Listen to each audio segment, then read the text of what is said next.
नमस्कार मित्रांनो, आपण जर राजगुरुनगर खेड मार्गे भीमाशंकरला जाणार असाल तर भीमाशंकरला राजगुरुनगरहून जाताना वाडा हे एक निसर्गाचे वरदान लाभलेले विलोभनीय असे ठिकाण लागते.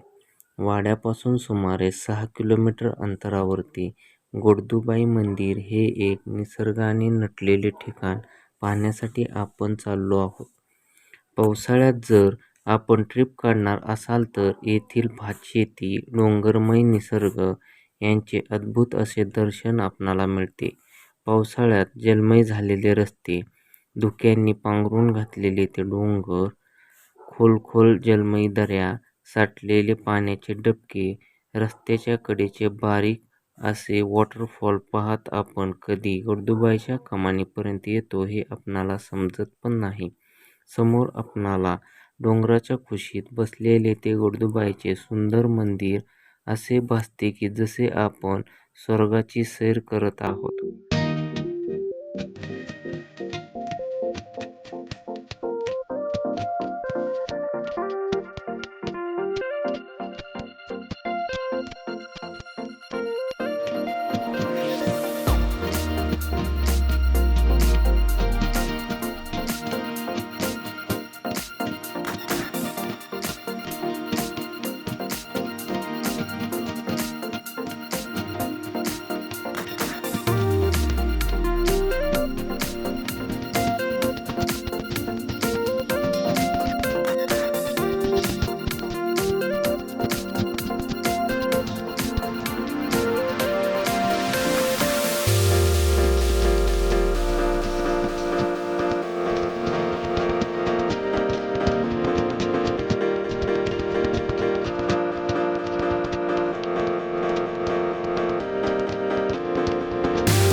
मंदिराचा परिसर हा खूप मोठा, विस्तीर्ण व सुंदर आहे.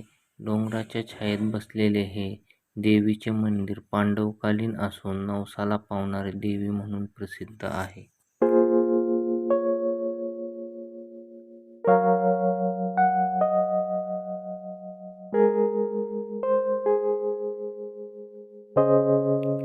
डोंगरावरून येणारा धबधबा हा सरळ मंदिराच्या कमानीवरून खाली कोसळतो. आपण वॉटरफॉलचा आनंद देखील येथे घेऊ शकतो. मंदिराच्या गाभाऱ्यात देवी गोडदुबाई विराजमान आहे. गाभारा हा पूर्णपणे डोंगराच्या गुहेत आहे. देवीच्या उत्सवादिवशी येथे यात्रा भरली जाते. सर्व गावकरी येथे येतात.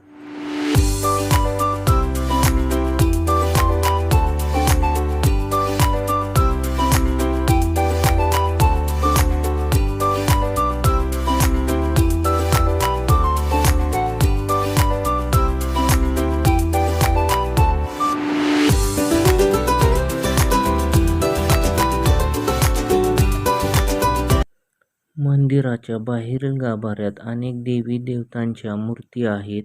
तसेच येथे यात्रा उत्सवासाठी म्हणून रूम काढलेले आहेत.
अशा अद्भुत निसर्गमय वातावरणातून परतीचा प्रवास नकोसा वाटत होता, पण आपला पुढील प्रवास आपली वाट पाहत होता. रिटर्न जाताना आपणाला चासकमान हे धरण रस्त्यात लागते हे पण आपण पाहू शकता. जर आपल्याला असेच नवीन व्हिडिओ पाहण्यासाठी आमच्या चॅनलला सबस्क्राईब करा.